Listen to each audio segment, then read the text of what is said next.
ಕನ್ನಡ ನಾಡು ಇದು ಕನ್ನಡಿಗರ ನಾಡಿಮಿಡಿತ. ದಿನಾಂಕ 8/6/2026ರಂದು ಹಂಪನಗೌಡ ಅನ್ನುವಂಥವರು ಮೋಕಾ ಪೊಲೀಸ್ ಠಾಣೆಗೆ ಬಂದು ಅವರ ಸಂಬಂಧಿಕರಾಗಿರುವಂತಹ ಬಸವನಗೌಡ ಅನ್ನುವಂಥ ವ್ಯಕ್ತಿಯನ್ನು ಯಾರೋ ದುಷ್ಕರ್ಮಿಗಳು ಕೊಲೆ ಮಾಡಿ ಅವನ ಮೃತದೇಹವನ್ನು ಸುಟ್ಟು ಹಾಕಿರುವಂಥದ್ದು ಮಾಹಿತಿ ನೀಡಿ ಅದರ ಪ್ರಕಾರ ದೂರನ್ನು ನೀಡಿದ್ದು. ಈ ಕುರಿತು ಮೋಕಾ ಪೊಲೀಸ್ ಠಾಣೆಯಲ್ಲಿ 69/2026 ಅಡಿಯಲ್ಲಿ FIR ದಾಖಲಿಸಿದ್ದು ಸೆಕ್ಷನ್ 103 ಸಬ್ಸೆಕ್ಷನ್ 1 ಹಾಗೂ 238 BNS ಅಡಿಯಲ್ಲಿ ಪ್ರಕರಣವನ್ನು ದಾಖಲು ಮಾಡಲಾಗಿದೆ.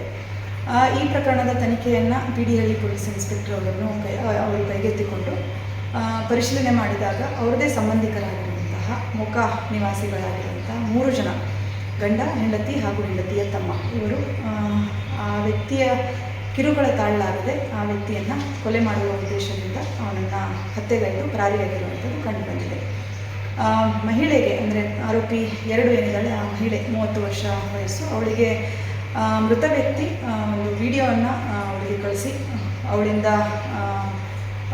ಅವಳ ಕಡೆಯಿಂದ ಕೋಆಪ್ರೇಷನನ್ನು ಎಕ್ಸ್ಪೆಕ್ಟ್ ಮಾಡ್ತಾ ಇದ್ದಂಥದ್ದು ಹಾಗೂ ಮಾನಸಿಕ ಕಿರುಕುಳ ನೀಡ್ತಾ ಇದ್ದಂಥದ್ದು.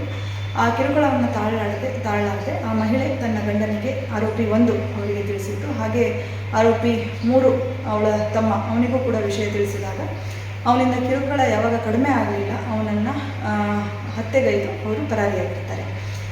ಇದರಲ್ಲಿ ಆರೋಪಿಗಳು ಆ ಮೃತ ವ್ಯಕ್ತಿಯನ್ನು ಮಹಿಳೆ ಮುಖಾಂತರ ಫೋನ್ ಮಾಡಿ ಕರೆಸಿಕೊಂಡಿದ್ದು, ತಮ್ರಳ್ಳಿ ಶಿವಪುರ ಕೆನಾಲ್ ಹತ್ರ ಬರೋ ಥರ ಹೇಳಿ ಅಲ್ಲಿ ಕರೆಸಿಕೊಂಡಿದ್ದು, ಅವರು ಈಗಾಗಲೇ ಕಾನ್ಸ್ಪಿರಸಿ ಮಾಡಿರೋ ಥರ ಒಂದು ಹಗ್ಗವನ್ನು ಹಾಗೂ ಪೆಟ್ರೋಲನ್ನು ಜೊತೆಗೆ ಕಾರ್ನಲ್ಲಿ ಕ್ಯಾರಿ ಮಾಡಿದ್ದು, ಆ ಹಗ್ಗವನ್ನು ಯೂಸ್ ಮಾಡಿ ಅವನನ್ನು ಕೊಲೆಗೈದು ಆನಂತರ ಆ ಮೃತ ಶರೀರವನ್ನು ಸುಟ್ಟು ಹಾಕಿ ಸಾಕ್ಷಿ ನಾಶ ಮಾಡುವಂಥ ಉದ್ದೇಶದಿಂದ ಸುಟ್ಟು ಹಾಕಿರುವಂಥದ್ದು LLC ಕೆನಾಲ್ ಹತ್ರ ತೆಗೆದುಕೊಂಡು ಹೋಗಿ ಆನಂತರದಲ್ಲಿ 3 ಜನ ಕೂಡ ಬೆಂಗಳೂರಿಗೆ ಓಡಿ ಹೋಗಿರ್ತಾರೆ.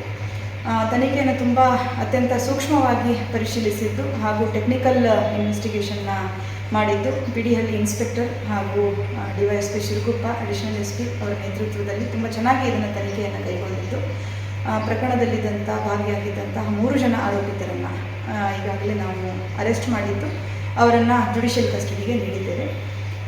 ಅವರಿಂದ ಇನ್ನೂ ಹೆಚ್ಚಿನ ತನಿಖೆಯ ಅವಶ್ಯಕತೆ ಇರೋದರಿಂದ ನಾಳೆಯಿಂದ ಅವರನ್ನು ಪೊಲೀಸ್ ಕಸ್ಟಡಿಗೆ ತೆಗೆದುಕೊಂಡು ಹೆಚ್ಚಿನ ತನಿಖೆಯನ್ನು ಮಾಡಲಾಗ್ತದೆ. Thank you. ಸಮಗ್ರ ಸುದ್ದಿಗಳಿಗಾಗಿ ತಪ್ಪದೆ ನೋಡಿ ಕನ್ನಡ ನಾಡು ವಾಹಿನಿ. ಸಬ್ಸ್ಕ್ರೈಬ್ ಮಾಡಿಕೊಳ್ಳಲು ಕೂಡಲೇ ಪಕ್ಕದಲ್ಲಿ ಕಾಣುವ ಬೆಲ್ ಐಕಾನ್ ಕ್ಲಿಕ್ ಮಾಡಿ ನೋಟಿಫಿಕೇಶನ್ ಪಡೆಯಿರಿ.